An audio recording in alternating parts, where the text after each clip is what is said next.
There is a visibility problem within us that the darkness uses to pin us down with the belief that we are on journeys, where being likable means being demure about who we are, and fitting in feels like a sanctuary, away from the things that have taken root in our self-portraits.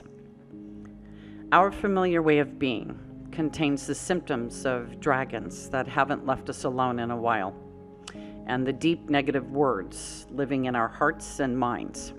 So much so that our hope becomes one of finding a finish of some kind for the grief that is stuck on repeat.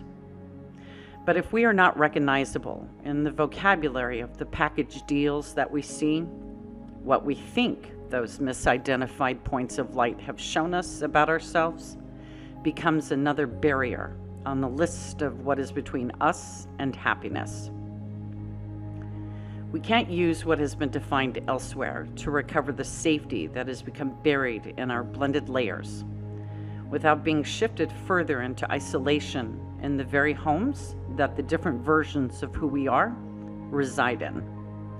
And yet placing ourselves in the middle of the view of what has happened on the inside also fills us up with messages that don't communicate well enough for our gardens to thrive within the presence of weeds, as well as the occasional desirable feelings.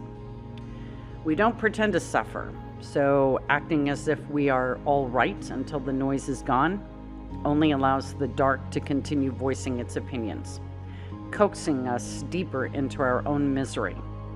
But just because it's speaking, it doesn't mean that the invite can't be declined.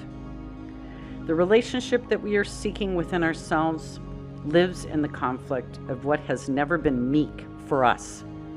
So what works best to get through isn't turning down the volume of what we know, but to start practicing how to adjust the impact of those effects for ourselves. What weeds do is reveal the spots that we are not treating our very own selves well in.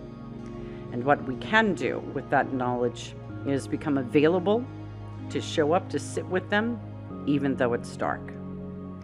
This is me, and sometimes the absence of light threatens to separate me from learning to love myself in the gloom of my story.